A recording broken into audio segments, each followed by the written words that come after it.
Persol and Verilux are teaming up for the ideal eyewear fit, combining timeless design with progressive lenses. Iconic style meets unparalleled vision performance, making the extraordinary effortless.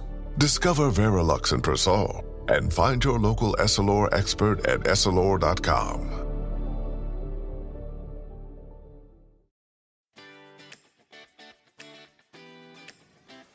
Welcome to the Divorce Survival Guide podcast, where we have open and honest conversations about co-parenting, separation, divorce, and the hardest question of all, should you stay or should you go?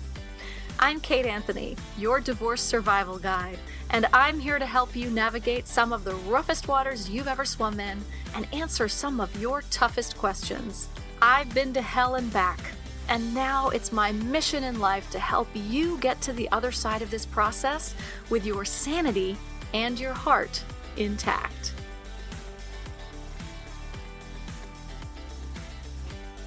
Hey everyone, welcome back. So we're continuing on with our series on women's financial empowerment today. And my guest is Nikki Tucker. And Nikki is a speaker and founder of the FIIRM Approach. She's known as a problem solver since her experience and her time involves helping female breadwinners strategically exit their marriage and work on their new financial life post-divorce. So this one is for all of you breadwinners who write to me and say, you know, I'm not the financially disempowered spouse. I am the more moneyed spouse or the breadwinner. What do I do? How do I deal with this? And so this episode is for you. And just a quick reminder that if you like this episode, please feel free to share it. And if you like the podcast, I would love for you to give me a favorable review on whatever platform it is that you are listening on today. So without further ado, here is my conversation with Nikki Tucker. Nikki, thank you so much for coming on the show. I am so happy to have this conversation. Well, thanks for having me. I am very happy to be here. Yay.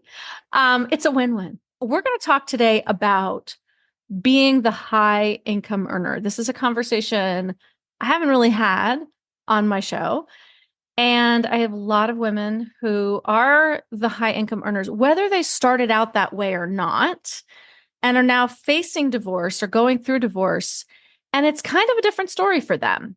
Can you sort of walk us through a little bit about why that's a little bit different for them and the things that they might have to be thinking about that other people may not?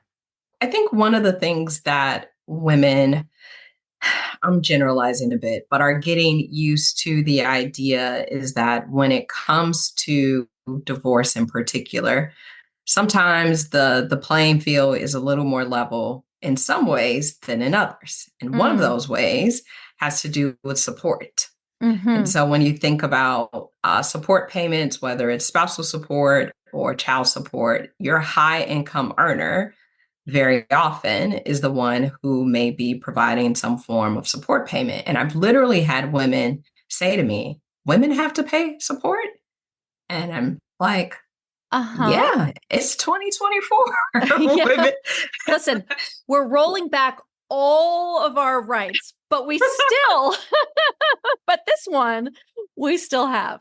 Yeah, this one is where the playing field is level. And they're saying, regardless of gender, a woman can pay support. And so I do think that genuinely catches some of us by surprise. And it still surprises me when I hear that question. But also the preparation of what that looks like how is support calculated especially when you're thinking about the state to state differentials. And oftentimes high income earners hang out and roll with other high income earners. Okay. So, if you think about your lawyers, your doctors, et cetera, your professionals that earn a very decent living, and sometimes they have conversations with their peers and they start comparing and contrasting and trying to project how their divorce is going to go based off of someone else's experience. Yes. And so I have to warn clients that just because your income may be similar or your profession may be similar does not mean that your divorce experience will be the same. Okay. And that's another thing that I think that often women are not prepared for. I see you nodding your head, so I'm going to say. I am nodding my head because I say this all the time. Say, first of all, don't take divorce advice from anyone who's not a divorce professional. And certainly don't base what you think is going to happen in your divorce based on someone else's divorce. It's all different. I don't care if you make the same amount of money, like you said, the same profession. All divorces are different. They just are. Right. Yes. I'm so glad you said that. Those are some surprises, right? Oh, women have to pay support, right? Because it used to be only men had to pay support, but that's because they were the only ones who were making money. Right. We got the right to work, so we won the right to pay support. What do you say to women who are the higher income earner, but whose spouses are possibly deliberately under earning? They're the stay-at-home dad who plays video games all day. This is not a level playing field. This is where things are not. It's not a level playing field. And unfortunately, my guidance in general is if the marriage is not working, it is generally better to end it sooner rather than later. Okay. Mm-hmm. And so in those situations, whether it's intentional that the non-moneyed or less money partner is not seeking to bring in a significant contribution financially to the family or not, whether it's intentional or not, it is likely going to hurt you. And when I say hurt you, it's not that I don't view marriage as a partnership, because I do. But I think the laws are a bit archaic in some ways in how things are calculated. And so I feel like women are not prepared for the reality of what that looks like when the income disparity is so high. So if you're in a situation like that and you know, or you're considering and you're thinking this is not going to last, don't wait. Make a decision, take action sooner rather than later, and begin to make a plan. So even though I feel like, or I know that higher income earners have more things to worry about because they tend to have more assets. They tend to have a higher level of complexity if you get into stock compensation, stock equity, or phantom stock, all these different things that maybe you have in your life that your partner doesn't and maybe have no clue about, quite honestly. All of those things will come into your divorce negotiations, your divorce discussions, and you need to be prepared for that and understanding what you're up against and what your partner is entitled to, again, based on the state that you live in or the prenup that maybe hopefully you have, but possibly don't. Let's talk about prenups. Probably too late for most of the people listening to this podcast for the first time around, but for the next time around and for your children, what is the importance of a prenup? They're really important. And I'm just going to, before I dive into that, I want to say something that you said was really important, right? It may be too late or it may not be. Postnups are a thing, right? They're not super common and it's not as if everyone's rolling out the red carpet for a prenup or a postnup, but postnups are possible. They're just a little trickier because you're going into the agreement after the nuptials, of course, and trying to land in a happy medium. So I do want to just call that out. And I've had consultations with a few women that just based on their unique circumstances, a postnup sounds like a fantastic idea, right? But it's not for everyone, and I recognize that. That being said, I do think that prenups are the next best thing for high income earners in particular, when there is a disparity between what someone's earning in the relationship. And if you're going into a second marriage, it's even more important. And the reason that I say that is because oftentimes people think about prenups as being one-sided. They're intended to serve both of you. So they have to be fair in order to even be legitimate in the first place. And so it cannot cause some level of undue harm or hardship to the other partner anyway. And I think that people forget about, I won't even say forget, are unaware that is a requirement. Right. of Most a people prenup. think prenup and they think basically I'm signing a document that says I'll get nothing if we divorce. And that is not actually legal. No, right. It's not. It's not. Right. And so for people who don't know, so first of all, what a prenup might say. Also, I want to talk about a postnup and sort of for people who don't know, like how that actually works.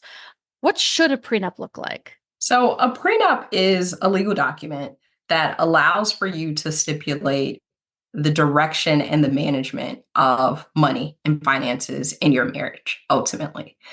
One of the best things that I think that it does is indicates the intention for property. So when you are coming into a relationship with property, what's called separate property, but it's property that you or assets that you have prior to entering into your marriage, and in many cases, debt that you have prior to entering into your marriage, then you have an opportunity, one, to have conversations with your partners. So prenups come with communication and transparency about what your financial position is. And then those conversations end up in a legal binding document that says, for example, I own a home and I'm actually a widow, but I'm a widow. I have a 19-year-old son.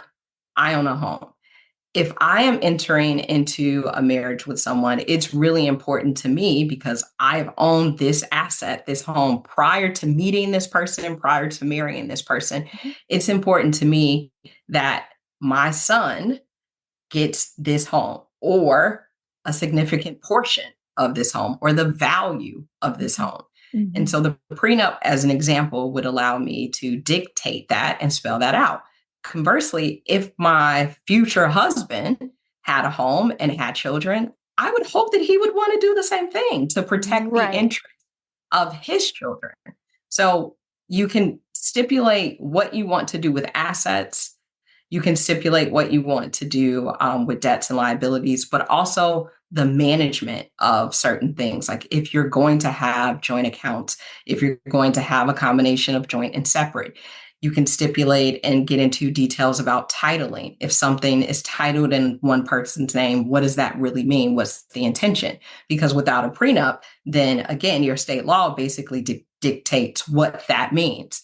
So you have a prenup, whether you know it or not. It's just one that you design or one that your government, local government design. You can just decide which one you like. I love that. I love the idea that you actually have a prenup. That just you get to say you can either design it or have it be designed for you. And I guess also what I'm hearing is that, and this is, I think, something that's really important for people who are, maybe getting remarried or is that the prenup isn't just all about what happens when we divorce. It's also what happens while we're married, which is most people, I think, don't think about it in that way, which I think is important.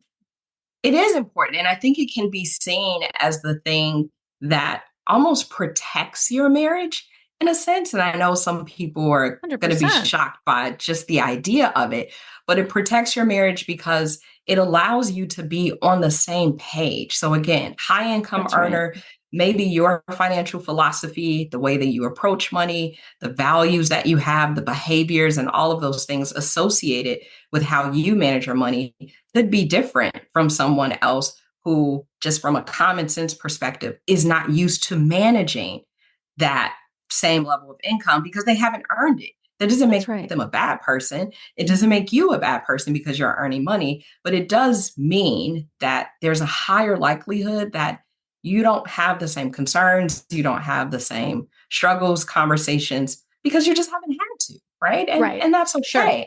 Yeah. So I think with, again, the prenup giving you an opportunity to say, this is how we're going to approach things. Even if we have different experiences, different perspectives, and different incomes, here's the happy compromise. Again, here's our intention on how we would like things to be in our marriage. But it's not intended to be punitive. And so many people view it that way. They really do. They really do. And I think that's it's a really important distinction. We're going to take a quick break. And on the other side, I want to talk about postnups. So we will be right back. With HelloFresh, you get farm-fresh, pre-portioned ingredients and seasonal recipes delivered right to your doorstep. Skip trips to the grocery store and count on HelloFresh to make home cooking easy, fun, and affordable. That's why it's America's #1 meal kit. With back-to-school season ramping up, that means shopping, after-school activities, and a lot less free time. Skip the meal planning and grocery store runs with nutritious and delicious meals from HelloFresh. They handle most of the prep, making getting dinner on the table easier and faster than ever. HelloFresh now has 6 portion plans that are perfect for feeding the whole family or to have leftovers for effortless lunches the next day. My favorite thing about HelloFresh is that the meals are really, really delicious. And with protein and veggie swap options, you and the kids can choose just the right combos for each week's delivery. And for a limited time, kids eat free.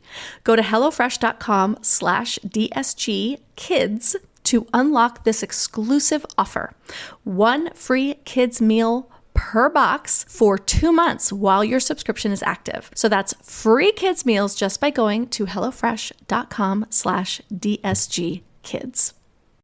This message is sponsored by Greenlight. A new school year is starting soon, and if you're a parent, you want to make this new school year an opportunity for your kids to learn important life skills and continue building independence. For that, I recommend Greenlight. Greenlight is a debit card and money app for families where kids learn how to save, invest, and spend wisely, and parents can keep an eye on kids' new money habits. Greenlight is the easy, convenient way for parents to raise financially smart kids and for families to navigate life together, even if living apart. We used Greenlight in my family for many, many years as my son was growing up, and it was really easy for us as divorced parents to add money to the parents' wallet ourselves and then give our son his allowance or add money as needed to his card. We were each able to add our bank account so that we were able to do this as a separated, divorced family as well. So sign up for Greenlight today and get your first month free when you go to greenlight.com/DSG. That's greenlight.com/DSG to try Greenlight for free. Greenlight.com/DSG. Okay, we are back. So just before the break, I said we were talking about prenups and I want to talk about postnups. So you're married, maybe your financial picture is changing, maybe things are happening that you're getting alarmed. Maybe you're starting to feel like, ooh, we gotta like work some things out. This is when a postnup would be perhaps in order. Like, well, how do you know? Yes. When do you know you want a postnup? What are the triggers for a postnup? What are the signs? So I'll tell you 2 common or traditional triggers, and then 1 maybe not so common, but in the current world, it probably will be more common. So 1, I would say business owners, someone who owns a business, maybe even starts a business or something during the marriage, but there's one person that's doing the majority of the work and it's separate and distinct. This is not like a partnership. You're not running the business together. And you make a decision that to protect the earnings of the business and interests, maybe you have outside partners, other things like that, that you want to have a document that again demonstrates what are the intentions around the earnings of this, who is the actual owner, et cetera. So you come to an agreement on what that might look like. Another thing is inheritance. So someone gets a significant amount of money that, like you said, in the beginning of the relationship wasn't there, and they may not want it to be considered a marital asset, joint asset. Now, tricky still because you're coming into it after the fact. And you need to have that conversation with your partner and, figure out all of the legalities, which you would do with your attorney. But those are the common things that I generally see someone even being interested in a postnup. Even though inheritance is usually not considered marital property, Yes. you still want to have that conversation, because if maybe there are funds that are commingled, maybe I decide that I'm going to I'm going to renovate the bathroom, but then the money is commingled, right? So those are the kinds of that's things. exactly why. Yes, Got it. that's exactly why, the commingling piece. Okay. And again, it gets to be a little confusing because it's like, oh, well, we use that to go on this big family vacation, or we did something that benefits the marital asset or home in general. So, right. Yeah. Okay. It's one of those things. Okay. And so one more reason for a postnup. So this is a little less traditional, but today people are open to other ideas that are not the traditional binary view of a marriage. And so whether that means bringing in other partners or again, just changing up what has been going on in a marriage for 15 or 20 years. And now you want to change something to be completely different. And it makes people feel a little bit insecure and concerned about like, what is our new marriage going to look like? And how do I protect myself, my interests? Again, I want to make sure we're on the same page as it relates to the finances. I've seen people have conversations about postnups because of, we'll call it, changing the dynamics of a traditional marriage to something that's less traditional. Sure. So let's say they open up the marriage, or someone's like, I'm poly, and the partner is like, okay, let's explore that. Then you're dealing. So the postnup would address spending marital funds on other people, right? I'm going to go take my girlfriend on a really nice date tonight, but I'm going to be using marital funds. Are we okay with that? How does that? I see. Interesting. Okay. And then would a postnup also cover sort of non-financial issues around that? Like, do people have pre and postnups about maybe polyamory? Or the one thing I know about the poly community is that there's so much communication and consent, and it's like amazing. I wish I was poly. because that seems to be where people are like actually being honest about the relationships they're in. And to a certain extent, I think it can. I think it's just a very gray area and a newer area. So it's about enforceability, right? So it just depends. Sure, right. This is a legally binding document, so we're not saying right. And also, you're the financial person, so I don't need to be asking you about like. So how do you mitigate?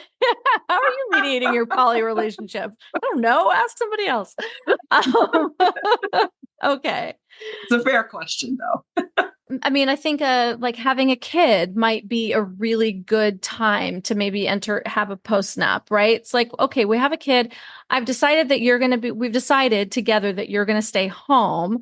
Maybe we need to clearly define what that looks like. And then also, what are the financial, because I would look, if I were doing this again, which I'm not, but if I were, because like you, I have a 19-year-old, I am not resetting that clock, nor am I biologically able to. But if I were, and I was going to have a baby and stay home, I would actually like to have a postnup that says I'm getting this much for a retirement account. Right, because if I'm opting out and I'm not working outside of the home, there are benefits that I'm giving up that are more than just a paycheck.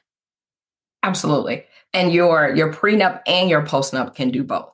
So it can make provisions for that person that decides to be the stay-at-home mom or a stay-at-home dad. Right. And even if you don't have kids, a stay-at-home wife or stay-at-home husband, like you can make provisions in the document that speaks to the contributions that someone is bringing to the marriage that may not be viewed on the surface as monetary contributions, but they're valuable contributions. And so that person still has security and understanding, even though I'm not bringing in income, I'm going to be protected, right? I will have access to assets and income in the future. And it could be formulaic, right? Where you're deciding on what's a reasonable formula based on a number of different factors, how long you've been married, how many kids you have, income, percentages, all of those different things. But it's absolutely possible. Conversations like this, and I'm so glad we're having it, needs to happen more often because we put a lot of emphasis on the emotional, relational side of marriage. Yeah. And that's great. I love like the next person. However, there is an equally important, and in divorce, pretty much the only thing that matters is the business side and the transactional side of the relationship. So you're going to tackle it one way or the other at some point. 100%. I so agree with you. And what I was going to say was, why are we not having more of these conversations? So we're on the same page, right? I think these are the most important conversations that we're not having. Right. And I think it goes to the way that we prioritize love over the importance of we are entering into a business arrangement. This is a legally binding business arrangement that we're entering into, and we're not talking about it from that perspective. We shouldn't be allowed to. Listen, if in certain states you have to wait a year, but you have to be separated for a year before you can file for divorce, which I think is a good thing from the perspective of letting emotions cool down and everything. I think that's great. But maybe we should force people to wait a year after being engaged before they're allowed to get married. I agree with you. And this is going to maybe sound weird to some, but we'll call it the barrier of entry to marriage. That's right. The bar is too low. It's way too low. And it is way too low. I agree. We spend a lot of time on, we need to go into premarital counseling as an example. That's not a bad thing. It again allows for transparency and communication.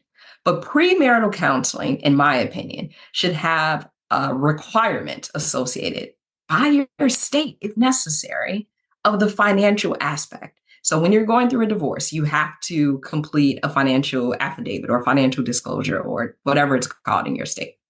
When you're going through the prenup process, you have to, again, disclose all of your assets, all of your liabilities. Why don't you just have to do it when you're getting married regardless? It doesn't matter whether you're signing a prenup. It doesn't matter that maybe your marriage is going to end. Why isn't there more encouragement and support for having an understanding of what you're walking into? And I think to your question about why isn't it talked about more, one, there's some people that view it as a jinx. And, there's some stigma around having certain conversations. Definitely a stigma around having a prenup. But also there's a fear. If we get down into the details and the nitty gritty, maybe we'll find out that we're not as compatible as we thought we were. And people are not embracing the idea. Yeah, you don't want to embrace that idea. You're like, no, we'll let sleeping dogs lie and we won't touch it until we have to, as opposed to if you uncover that you're not as financially compatible as you thought you were, then you can learn how to be financially compatible. It's about communication. It's about transparency and compromise. That doesn't mean your relationship is over. But if you think that those sleeping dogs are going to stay asleep for the rest of your life, I have some bad news, right? Because that's why Nikki and I are in business. Because they don't. Right. I always say I would be thrilled to be put out of business. I would be thrilled for people to be in healthy, happy, loving relationships till death do us part. But that's just not the reality. And I think in answer to your question, why don't people have to go through this mandatory disclosures and all of those things through the court system? They wouldn't make as much money off of our divorces, Nikki. I know. Like most things in our capitalist society, they're just making money off of it. Premarital counseling is not there's not a cookie cutter way that we do this. It doesn't have to be cookie cutter, but you can go to any therapist and be like, we want to do some premarital counseling. And they'll be like, okay, what do you want to talk about? look, I did premarital counseling, quote, before I got married. And it was one session with the priest who married us who was like, so are you guys happy together? I mean, I don't even remember what he asked us, and it was one session. That's not premarital counseling. No, I have a friend who did years worth, almost, I think a full year of premarital counseling. And I'm going to talk about that on the other side of our break. We'll be right back. There's a lot on your mind as the new school year begins, but worrying about your child's safety shouldn't be one of them. If you're concerned about your co-parent's alcohol use, SoberLink is here to help. SoberLink is the #1 alcohol monitoring tool that ensures your kids are with a sober parent. This portable breathalyzer system goes beyond the basics with advanced features like facial recognition to confirm who's testing and technology that detects real human breath, leaving no room for doubt about your co-parent's sobriety. Plus, you'll receive verified test results instantly. This court-admissible system is trusted by thousands of family law professionals for its accuracy and reliability, myself included. When it comes to your child's safety, trust the tool that experts rely on. Start the school year with confidence and peace of mind. Visit www.soberlink.com/DSG. That's soberlink.com/DSG to learn more and get $50 off your device. Your teen requested a ride, but this time not from you. It's through their Uber teen account. You drive your teenager around, a lot, to their friend Jacob's house, their other friend Jake's house, to James's, to Jaden's, to Jalen's, to... Mom? This is Jake's house, not Jacob's. Now with an Uber teen account, your teen can request a ride under your supervision. They'll ride with a highly rated driver, and with live trip tracking, you'll follow along the whole ride to their friends' houses that all sound the same. Add your teen to your Uber account today. See app for details. Bye, Mom. Okay, so we're back. And I said that before the break that I wanted to tell you about my friend who went through over a year's worth of premarital counseling. It was intense. It was so intense. And it was, he had a history of drug addiction. And so it was like, how are we going to be if he relapses? What is the plan? Right. And it went into really, really, really deep stuff. And I felt like they were so prepared for marriage, better prepared for marriage than anyone I think I had ever met. Unfortunately, he did relapse. And the way that they agreed they were going to be when he relapsed didn't come to fruition because, of course, that would require him to actually not be on drugs. So I don't have an update on that recently, but I was so impressed with what they went through and how many intentional conversations they had to have that I want that for everybody. I would love to just shout from the mountaintops about what you just said, because I don't think that there's anyone that I've ever met in the divorce space that wants someone's marriage to end. We want people to have a long, sustainable, happy, fulfilling marriage. And so what comes with that is generally a lot of work on the front end to understand, like you said, some of the things you might be up against, and you can't prepare for everything. But there's something to be said for someone spending that amount of time. A year is a long time to, to have intentional conversations about how your marriage is going to go and the things that you need to prepare for. I just think that more people should do it. That's all. Self included. Like if I were to get married again, baby, we're digging deep. That's right. That's right. And the idea that people wouldn't want to, it's like, listen, if you say to your partner, listen, I want to do this work before they get married, and they don't want to do it, that is a red flag. That is a red flag. If they don't want to do the work before the marriage, they're not going to want to do it during the marriage. So heed that warning. So the high income earner, the moneyed spouse, as a woman, because we really, as you pointed out by saying that people were surprised that women would even have to pay support, most of the structures that are set up around marriage and divorce do not necessarily support the idea of a woman being the high income earner from a mindset perspective, or right. And so are there any considerations that a female high income earner may have or need to think about that maybe a man doesn't, or maybe is assumed of a man that a woman may not have the same expectations around? Yeah, well, some of it is from my experiences, on the softer side. That there's an expectation that women should be more reasonable and accommodating because they are the higher income earner, maybe more accommodating than they would expect a man to be. So I feel like the divorce process is often set up to be somewhat adversarial.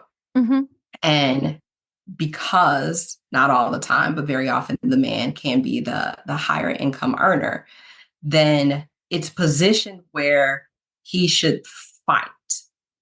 And when the woman, who let's say earns the same amount of income, has a similar position and she wants to fight and be aggressive, not unreasonable, but just be aggressive in the sense of, I want this to be fair.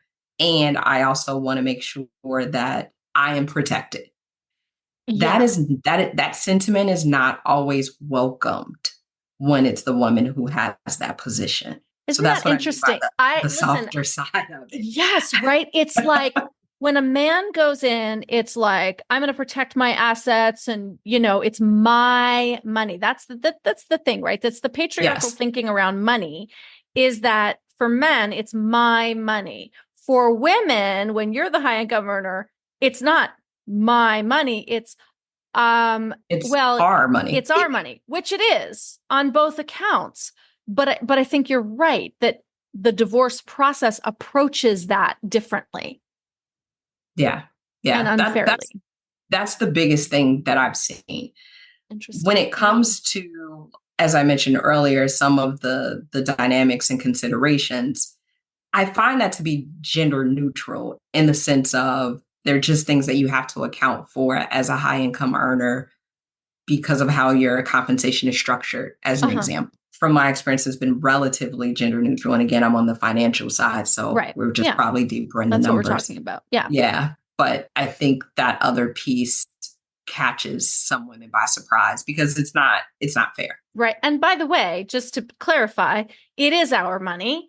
And right. And so actually the way that it's thought about for women might be sort of the more fair, but also you can still protect yourself. Yeah, that's it. Hard stop. You don't have to be kind I won't say kind, but over accommodating. That's right. Just because you're a woman who has a high income, like it unfortunately comes with a societal burden that I think that a lot of men don't have to deal with, as if we should be saying like, well, you have enough. You've made a lot of money. Isn't that enough? Right. Right. And, It's right. You're greedy. Now you're greedy. Yeah, exactly. Right. Women are greedy and men are, successful. Okay. In your work, you work as a CDFA. You work with something called the FIIRM Approach. What does that stand for? The FIIRM Approach. The FIIRM is an acronym. And the FIIRM Approach is actually, I call it a resource company. And the reason I call it it's a financial resource company is because we're connecting women to tools and resources that they need when they're going through the divorce process, or even trying to prevent the divorce process, or when they come out on the other side and they need to start the new chapter, land their feet on the ground, or just regain their footing. And so we provide support and resources and information to women to help them do that. But it's an acronym because, one, I really like acronyms, but two, cool. Two, I think it sets the framework for how we not only help women, but how we hope that women will approach their finances. And so that's with being flexible, being intentional, informed, resourceful, and masterful when it comes to making important financial decisions. That doesn't mean you won't make mistakes. No one's expecting you to be perfect, but you're open to the journey, you're open to information, and you just want to learn how to make the best decisions you can with the information you have at the time. And why is that such a radical concept for women, Nikki? It's a good question. Well, we for know all the things we've been talking about. Right. Yeah. We know that money can be emotional for a lot of people. Mm-hmm. And very often it's actually easier for humans in general, but women included, to ignore their finances and just say, I'll get to it later, or I don't want to know, or it's too overwhelming and I don't want to figure it out. And a lot of that goes back to societal norms, in that when you think about the traditional view on marriage and the fact that, or the idea that the husband is the provider and maybe the woman takes care of the home and doesn't really have to worry about anything. There's a heavier dependence, or was in the past, on these very traditional gender roles. And in today's world, we know that most of our households are dual income households. So you have women who are female breadwinners. They're out earning men in some situations, but let's not discount the fact that there is still a gender pay gap and there is a gender wealth gap as well. So you have all of these different complexities is intertwined in the financial experience and in money conversations. And then you layer on individual past traumas and experiences.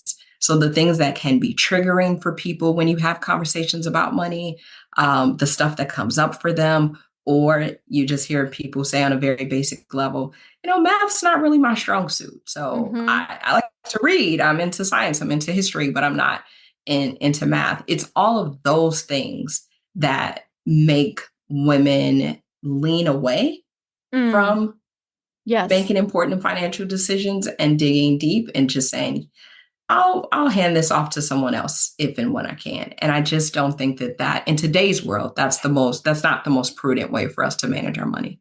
No. And I think there's also a lot to be said that the financial sector is so governed, literally and figuratively, by, rich white dudes. And that's the language that they speak. And it's alienating to women, to people of color, right? It's all like this gobbledygook that doesn't make a whole lot of sense to most of us. When actually, if you just dumb it down, or not dumb it down, but if you just translate it into regular speak, it's quite simple.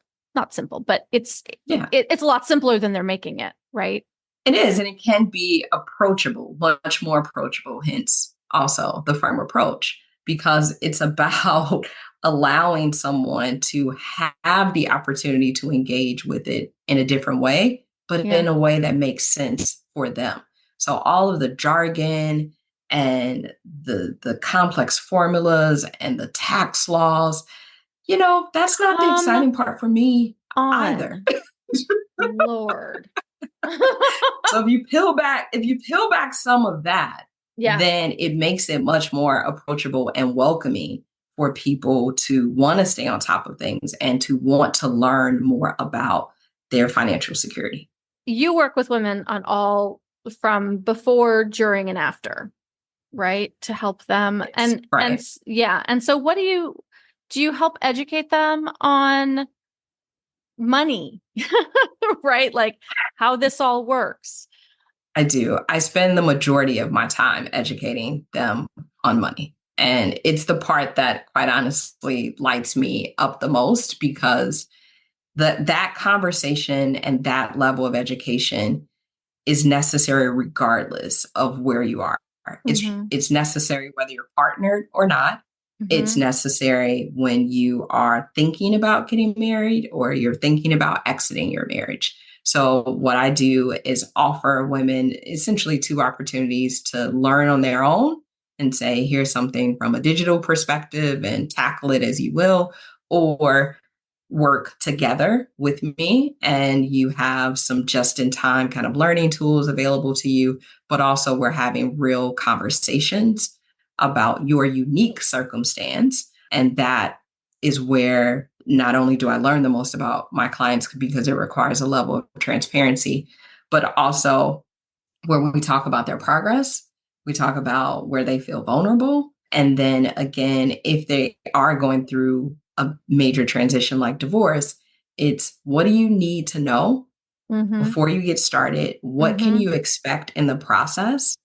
And for me, one of the most important things is how can we keep the cost down?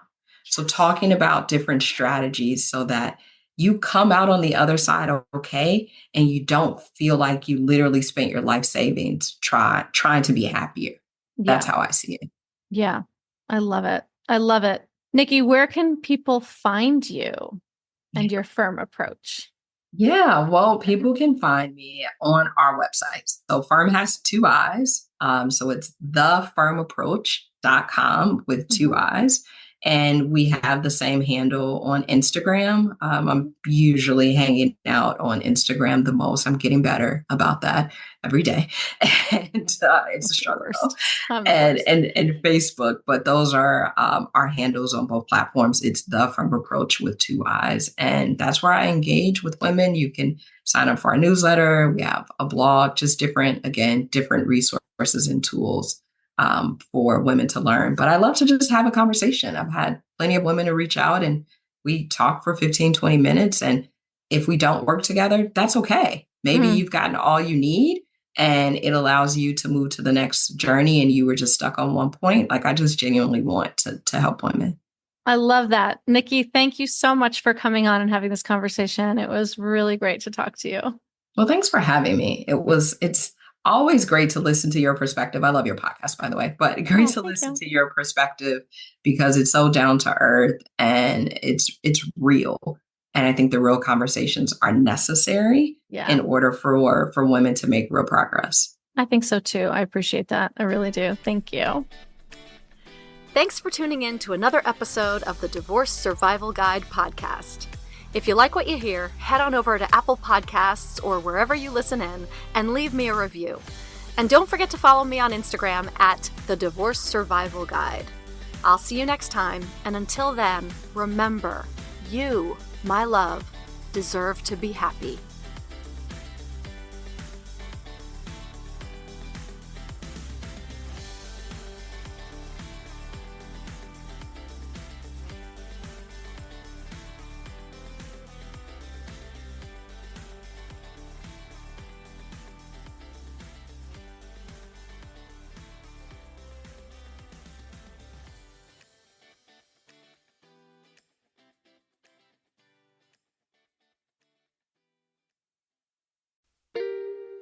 Are you a parent in need of a laugh and a little escape?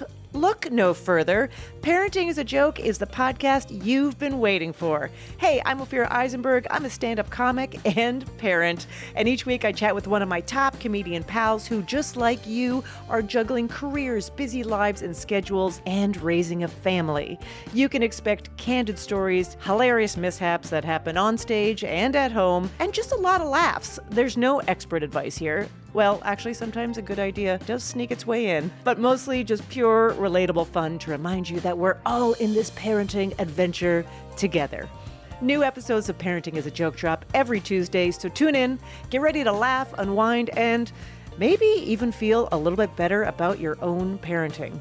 Because sometimes that's exactly what your therapist, pediatrician, and bartender ordered. Subscribe now on your favorite podcast platform.